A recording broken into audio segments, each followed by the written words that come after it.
시간을 우리의 전심으로 하나님을 찬양하며 나아가겠습니다. 주님과 함께하는 이 고요한 시간, 주님과 함께하는 이 고요한 시간, 주님의 보좌 앞에 내 마음을 쏟네. 모든 것 아시는 주님께 감출 것 없네. 내 맘과 정성 다해 주 바라나이다. 주님과 함께하는 이 고요한 시간, 주님의 보좌 앞에 내 마음을 쏟네. 모든 것 아시는 주님께 감출 것 없네. 내 맘과 정성 다해 주 바라나이다. 온 맘 다해 사랑합니다. 온 맘 다해 주 알기 원하네. 내 모든 삶 당신 것이니 주만 섬기니 온 맘 다해. 우리 2절로 고백하겠습니다. 나 염려하잖아도 내 쓸 것 아시니. 나 오직 주의 얼굴 구하게 하소서. 이해할 수 없을 때라도 감사하며 날마다 순종하며 주 따르오리라. 맘 다해 사랑합니다. 온 맘 다해 주 알기 원하네. 내 모든 삶 당신 것이니 주만 섬기니 온 맘 다해. 온 맘 다해 온 맘 다해 사랑합니다. 온 맘 다해 주 알기 원하네. 내 모든 삶 당신 것이니 주만 섬기니 온 맘 다해. 온 맘 다해 사랑합니다. 온 맘 다해 주 알기 원하네. 내 모든 삶 당신 것이니 주만 섬기니 온 맘 다해.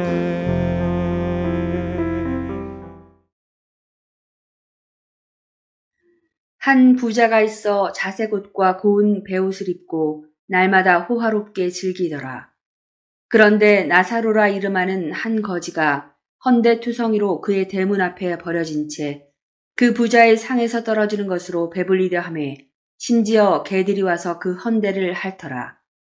이에 그 거지가 죽어 천사들에게 받들려 아브라함의 품에 들어가고 부자도 죽어 장사되매 그가 음부에서 고통 중에 눈을 들어 멀리 아브라함과 그의 품에 있는 나사로를 보고 불러 이르되 아버지 아브라함이여 나를 긍휼히 여기사 나사로를 보내어 그 손가락 끝에 물을 찍어 내 혀를 서늘하게 하소서.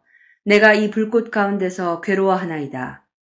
아브라함이 이르되 이에 너는 살았을 때 좋은 것을 받았고 나사로는 고난을 받았으니 이것을 기억하라. 이제 그는 여기서 위로를 받고 너는 괴로움을 받느니라. 그뿐 아니라 너희와 우리 사이에 큰 구렁텅이가 놓여 있어 여기서 너희에게 건너가고자 하되 갈 수 없고 거기서 우리에게 건너올 수도 없게 하였느니라. 이르되 그러면 아버지여 구하노니 나사로를 내 아버지의 집에 보내소서. 내 형제 5이 있으니 그들에게 증언하게 하여 그들로 이 고통받는 곳에 오지 않게 하소서. 아브라함이 이르되 그들에게 모세와 선지자들이 있으니 그들에게 들을지니라. 이르되 그렇지 아니하니이다. 아버지 아브라함이여 만일 죽은 자에게서 그들에게 가는 자가 있으면 회개하리이다. 이르되 모세와 선지자들에게 듣지 아니하면 비록 죽은 자 가운데서 살아나는 자가 있을지라도 권함을 받지 아니하리라 하였다 하시니라.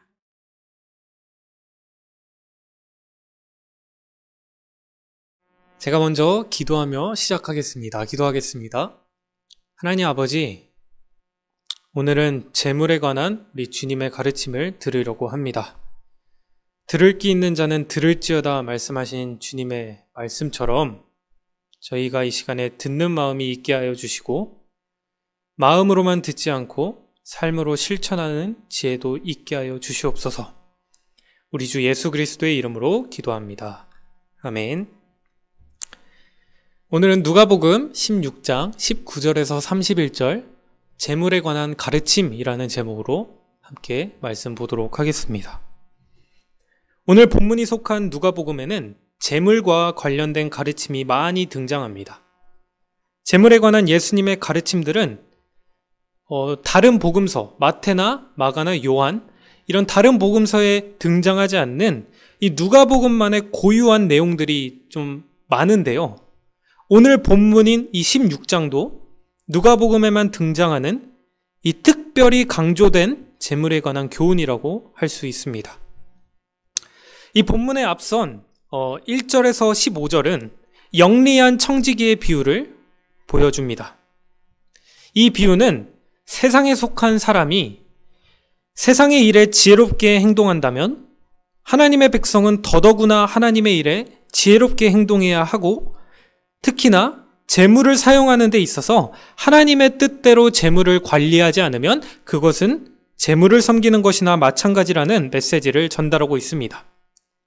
결국엔 이 영리한 청지기의 비유는 재물을 어떻게 사용해야 할 것인가에 대한 예수님의 가르침을 담고 있는 것이죠.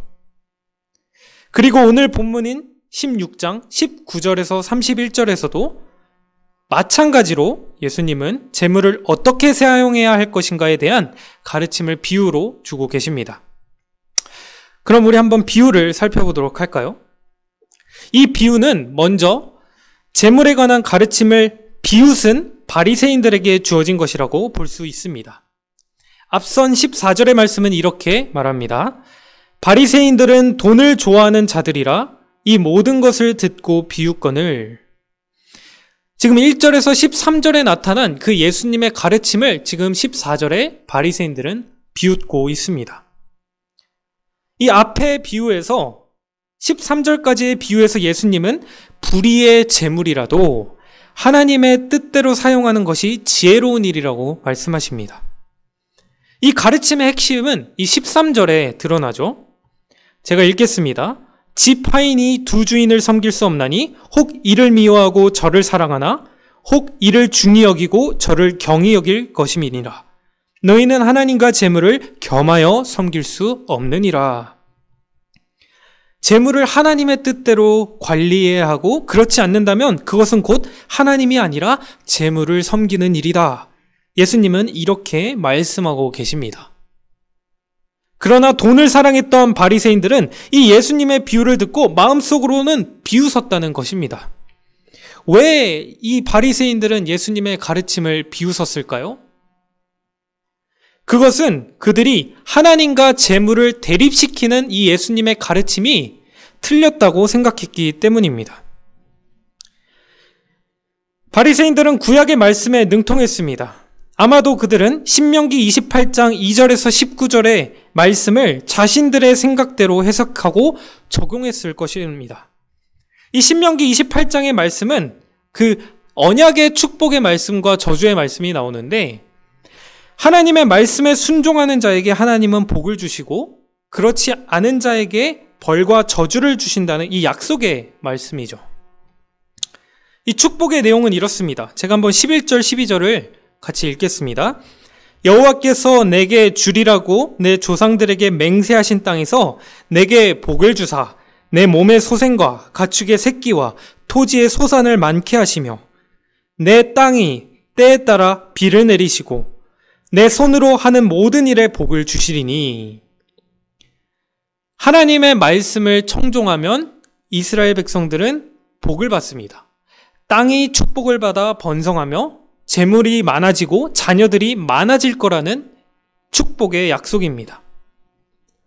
이것은 언약의 말씀이기 때문에 이 하나님과 이스라엘 백성들의 사이에 맺은 이 언약, 이 율법을 이스라엘 백성들이 잘 지키면 하나님은 이들이 가나안 땅에 들어가서 하나님이 약속하신 축복들을 누릴 것이라는 지금 약속의 말씀을 하고 있는 것인데, 이 예수님의 시대에 넘어와 이 바리새인들은 이 축복의 말씀을 문자적으로 적용하고 일반화하여 지금 해석하고 있습니다. 그들은 마치 이렇게 해석하고 있는 거죠. 율법을 잘 지키면 재물을 많이 얻고 그렇지 않으면 가난해진다 라는 식으로 생각하고 있다는 것입니다. 그렇게 돈을 좋아했던 그들은 지금 하나님과 재물을 대립시키고 있는 예수님의 가르침을 비웃고 있는 것입니다. 오늘 본문 말씀은 앞선 재물에 관한 예수님의 가르침을 지금 비웃고 있는 바리새인들에게 다시금 주어지는 거라고 볼 수 있겠습니다. 이 19절에서 31절의 이 비유를 통해, 이 부자와 나사로 비유를 통해 부자는 하나님의 축복을 받는 자로서 의인이고 가난한 자는 그렇지 못한 자라는 이 바리새인들의 도식이 잘못되었음을 예수님은 지적하고 계십니다. 한번 이 비유 속으로 더 가까이 들어가 보겠습니다. 한 부자가 있어 그는 자색 옷과 고운 베옷을 입고 날마다 호화롭게 즐기며 살았습니다. 여기서 이 부자가 자색 옷을 입었다라고 표현한 것은 이 부자가 왕처럼 옷을 차려입었다는 것을 암시합니다. 이 스타인이라는 이 신약학자는 이 구약의 외경인 마카비서에 이 자색옷이라는 단어가 왕과 관련되어 사용되었기 때문에 지금 누가복음에 나타난 이 비유에서 이 자색옷이라는 이 표현이 이 부자가 왕이었음을 보여준다고 말합니다. 정말로 예수님이 이 비유를 말씀하시면서 이 부자가 왕이었다라고 말씀하셨는지 아닌지는 저는 알 길이 없습니다. 하지만 실제로 그는 좋은 옷을 입고 날마다 호화롭게 재물을 사용하며 자신을 즐겁게 하며 살았습니다. 실로 이 부자는 왕 같은 삶을 살았다고 볼 수 있겠죠. 또 이 부자의 저택에는 대문이 있었던 것으로 보아 그의 집이 매우 컸음을 알 수 있습니다. 20절 제가 읽겠습니다. 그런데 나사로라 이름하는 한 거지가 헌데투성으로 그의 대문 앞에 버려진 채 그 부자의 상에서 떨어지는 것으로 배불리려 하매 심지어 개들이 와서 그 헌데를 핥더라. 여기서 나사로라 하는 한 거지가 등장합니다. 나사로는 지금 히브리어로 엘르아살의 헬라어 형태입니다. 그러니까 여기서 등장한 나사로라는 이름은 그 당시에 유대인들을 가리키는 일반적인 이름 중에 하나였는데, 이 헬라어인 나사로는 히브리어로 엘르아살이라고 불려진다는 것이죠. 엘르아살이라는 이름은 실제로 구약 성경에서도 종종 쓰인 이름입니다. 그 대제사장 아론의 아들 중에 한 명이 엘르아살이었죠. 그렇다면 이 엘르아살의 이름의 뜻이 무엇입니까? 이 엘르아자르, 엘르는 합성어인데 하나님을 뜻하고 아자르, 도우심을 얻은 자라고 해석할 수 있습니다. 그러니까 나사로는 지금 하나님께서 도우신 자라는 뜻을 가진 이름인 것이죠. 이름의 뜻으로 보자면 이 나사로는 단순히 가난한 자가 아니라 하나님의 도움을 받는 가난한 자였습니다. 그는 가난한 신자였다고 할 수 있습니다. 나사로는 거지였고 그에게 헌대가 있었다는 표현으로 보아 병도 앓고 있었습니다. 그는 부자에게 구걸했지만 부자는 외면했고 그 가난으로 인해 결국 나사로는 죽게 되었습니다. 이 비유는 나사로의 죽음 이후 바로 부자의 죽음으로 이어집니다. 부자가 죽어서 간 곳은 음부였는데 이 음부는 구약 성경에서 불의한 자들이 죽은 후에 가는 스올을 뜻합니다. 쉽게 말해서 지옥에 가는 것이죠. 이 날마다 스스로를 왕처럼 섬기며 재물을 옳지 못하게 사용한 이 부자는 죽어서 지옥에서 고통을 당합니다. 그리고 부자는 눈을 들어 나사로를 보게 됩니다. 23절 제가 읽겠습니다. 그가 음부에서 고통 중에 눈을 들어 멀리 아브라함과 그의 품에 있는 나사로를 보고 불러 이르되 아버지 아브라함이여 나를 긍휼히 여기사 나사로를 보내어 그 손가락 끝에 물을 찍어 내 혀를 서늘하게 하소서. 내가 이 불꽃 가운데서 괴로워하나이다. 부자는 나사로를 보내 지금 자신의 목을 축이게 해달라고 아브라함에게 애원합니다. 하지만 아브라함은 거절합니다. 이 애원이 참 흥미로운데요.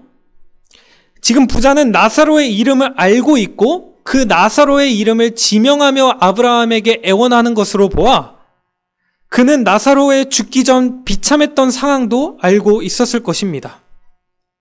이 나사로의 이름을 알고 있기 때문에 나사로가 어떤 사람이었는지 그 죽기 전에 어떤 어려움에 처했었는지도 알고 있었다는 것이죠. 그래서 부자가 지금 나사로를 돕지 않는 일은 고의적인 것이라고 예수님은 은연중에 말씀하고 계신 것 같습니다. 이 비유에서 나오는 부자를 통해 예수님은 어떤 자가 불의한 자인지를 확실하게 드러내시죠. 재물이 많음에도 고의적으로 가난하고 병든 자를 돕지 않는 자가 불의한 자입니다. 이 땅에서 받은 재물을 하나님의 것으로 여기지 않고 나의 것으로 여기는 자는 불의한 자입니다. 하나님의 뜻과는 무관하게 받은 재물을 나를 섬기기 위해서 사용하는 자, 그 사람이 바로 하나님이 아닌 재물을 섬기는 불의한 자입니다. 또 내 주변 가난하고 병든 자, 약자들의 신음에 귀를 막고 그들의 필요를 무시하는 자를 예수님께서는 오늘 불의하다고 말씀하시는 것이죠. 우리 한번 계속 말씀을 보겠습니다. 25절 말씀입니다. 아브라함이 이르되 예, 너는 살았을 때 좋은 것을 받았고 나사로는 고난을 받았으니 이것을 기억하라. 이제 그는 여기서 위로를 받고 너는 괴로움을 받느니라. 부자는 아브라함에게 나사로를 보내달라고 간청했지만 아브라함은 부자의 요청을 들어줄 수 없다고 말합니다. 그러자 부자는 또다시 아브라함에게 요청합니다. 27절, 28절 제가 읽겠습니다. 이르되 그러면 아버지여 구하노니 나사로를 내 아버지의 집에 보내소서.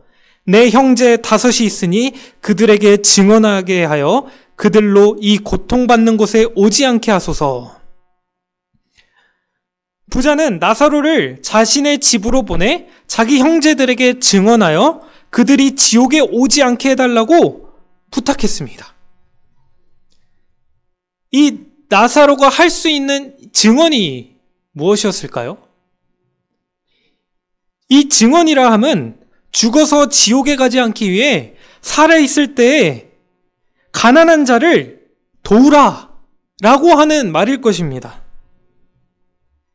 지금 부자는 자기가 이 지옥에서 고통당하고 있는 이 고통이 너무 심히 크기 때문에 자기의 형제들이 이 고통을 겪지 않고 이 지옥에 오지 않기를 바랬을 것이고, 그래서 지금 나사로에게 아브라함이요, 그러면 나사로를 다시 살리시든 천사로 보내시든 다시 보내셔서 지금 내 형제들이 살았을 때 가난한 자를 도울 수 있도록 좀 해주세요. 이렇게 부탁하지만 아브라함은 모세와 선지자들에게 듣는 것으로 충분하다라고 지적하며 그의 부탁을 거절합니다. 한번 29절 말씀 읽겠습니다. 아브라함이 이르되 그들에게 모세와 선지자들이 있으니 그들에게 들을지니라. 이 말씀을 통해 예수님은 실제로 구약 성경 속에 이 가난한 자를 도우라라는 이 명령의 말씀이 많다는 것을 지금 오늘날 바리새인들에게 말씀하고 계신 것이죠. 바리새인들은 이 구약 성경의 율법의 말씀을 잘못 오해했어요. 자기들의 방식대로 이해하고 적용해서 문자적으로 해석했어요. 그러니까 하나님께 복을 받는 자, 그것은 하나님께 의인인 자, 의인은 곧 하나님께 복을 받고 복을 받는 자는 재물이 많다. 부자는 의인이고 그렇지 못한 가난한 자는 불의한 자다. 하나님께 복을 받지 못해서 가난하게 된 것이다. 이렇게 해석을 하고 있습니다. 이런 잘못된 도식을 가진 바리새인들에게 예수님은 구약의 말씀 가운데 가난한 자를 도우라라는 하나님의 명령이 많다는 것을 지금 이 비유 가운데 말씀하고 계신 것이죠. 아브라함이 이르되 그들에게 모세와 선지자들이 있으니 그들에게 들을지니라. 모세와 선지자들에게 듣는 것으로 충분하다. 실제로 그렇습니다.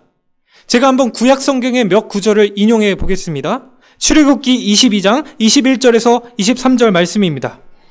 너는 이방 나그네를 압제하지 말며 그들을 학대하지 말라. 너희도 애굽 땅에서 나그네였음이라. 너는 과부나 고아를 해롭게 하지 말라. 내가 만일 그들을 해롭게 함으로 그들이 내게 부르짖으면 내가 반드시 그 부르짖음을 들으리라. 여러분 또 있습니다. 신명기 24장 10절에서 13절 말씀이죠. 내 이웃에게 무엇을 구워줄 때에는 너는 그의 집에 들어가서 전당물을 취하지 말고 나는 밖에 서 있고 내게 구워주는 자가 전당물을 밖으로 가지고 나와 내게 줄 것이며 그가 가난한 자이면 너는 그의 전당물을 가지고 자지 말고 해질 때에 그 전당물을 반드시 그에게 돌려줄 것이라. 그리하면 그가 그 옷을 입고 자며 너를 위하여 축복하리니 이 일이 내 하나님 여호와 앞에서 내 공의로움이 되리라. 여러분, 가난한 자에게 구워주고 전당물을 취하지 않는 것, 쉽게 표현해서 자신의 것을 내어주고 그 되갚음을 물으지 않는 것, 이게 바로 모세의 율법이 말하는 하나님의 공의로움입니다. 하나님의 정의로움입니다. 모세의 율법뿐만이 아니라 선지자도 이렇게 말하죠. 선지자의 말씀 한번 살펴볼까요? 이사야 58장 6절에서 7절의 말씀입니다. 내가 기뻐하는 금식은 흉악의 결박을 풀어주며 멍에의 줄을 끌어주며 압제당하는 자를 자유하게 하며 모든 멍에를 꺾는 것이 아니겠느냐? 또 줄인 자에게 내 양식을 나누어 주며 유리하는 빈민을 집에 들이며 헐벗은 자를 보면 입히며 또 내 고륙을 피하여 스스로 숨지 아니하는 것이 아니겠느냐? 여러분, 이게 바로 우리의 여호와 하나님이 기뻐하시는 금식이라는 거예요. 또 줄인 자에게 내 양식을 나누어 주며 유리하는 빈민을 집에 들이고 헐벗은 자를 보면 입히고.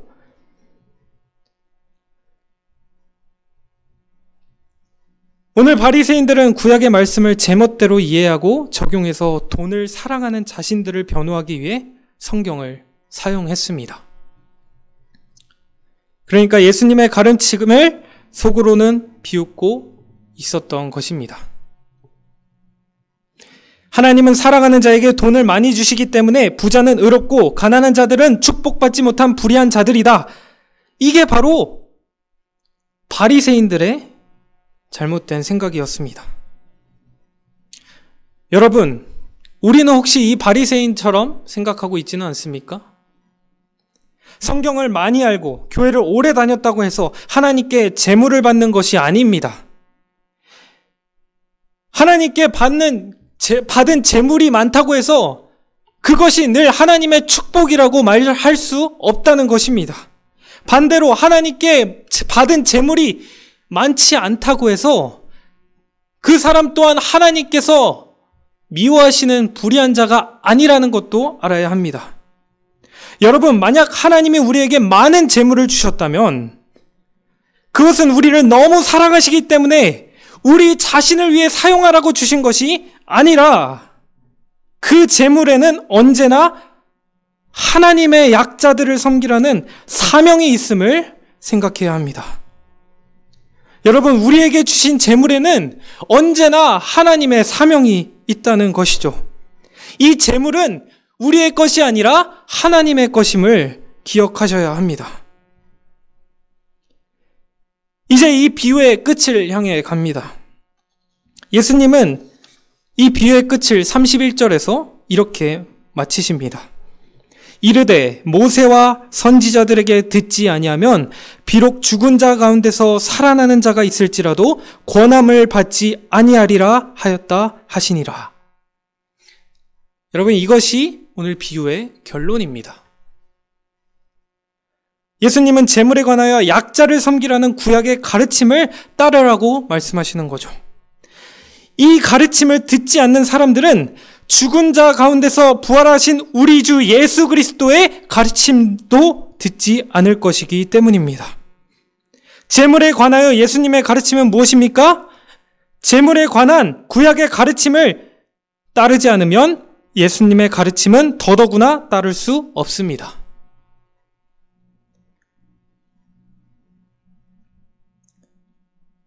여러분, 진정 예수님을 따르는 제자가 되길 원하십니까? 그렇다면 오늘 이 시간 하나님 앞에서 우리의 재물 사용에 관해 다시 한번 우리 자신들을 돌아보았으면 좋겠습니다. 이 재물을 하나님의 사명을 가진 것으로 이해하고 하나님의 것으로 여기며 하나님의 영광을 위해 사용하고 있는가? 내 주변에 굶주리고 헐벗은 이웃을 위해 나의 재물을 나누고 있는가? 아니면 왕처럼 스스로를 섬기며 이 재물을 가지고 자기의 배만을 채우려 했던 이 욕심쟁이 같은 부자와 같은 삶을 살고 있는가?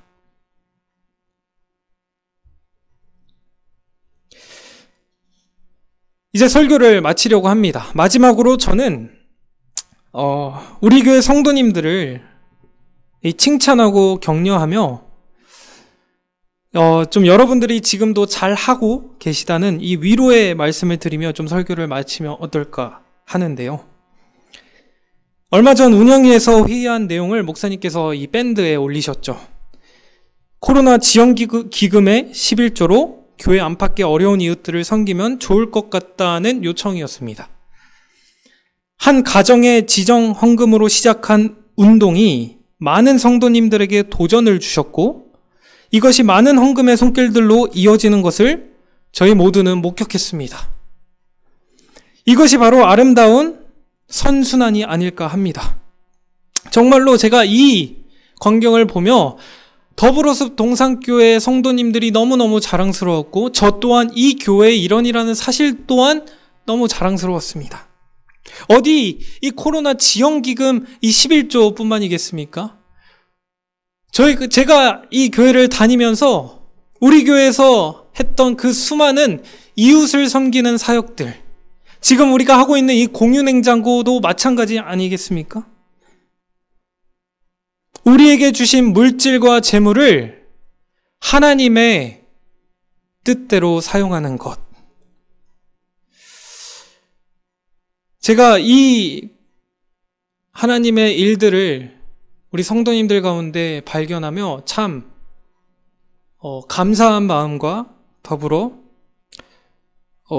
여러분들이 정말 잘하고 계시다라는 이 격려의 말씀을 꼭 해드려야겠다라는 마음이 들었습니다. 성도 여러분께서 뿌리신 이 섬김의 씨앗이 많은 나사로들을 살릴 것입니다. 하나님께서 도우신 자라는 이 나사로의 이름처럼 우리의 손을 통해 더 많은 사람들이 하나님의 도우심을 경험하게 되기를 축복합니다. 그리고 혹시 반대로 우리 가운데 나사로와 같이 어려움에 처한 성도분이 계십니까? 혹시 내가 나사로와 같다는 마음이 드신다면 희망을 잃지 마시고 담대하십시오.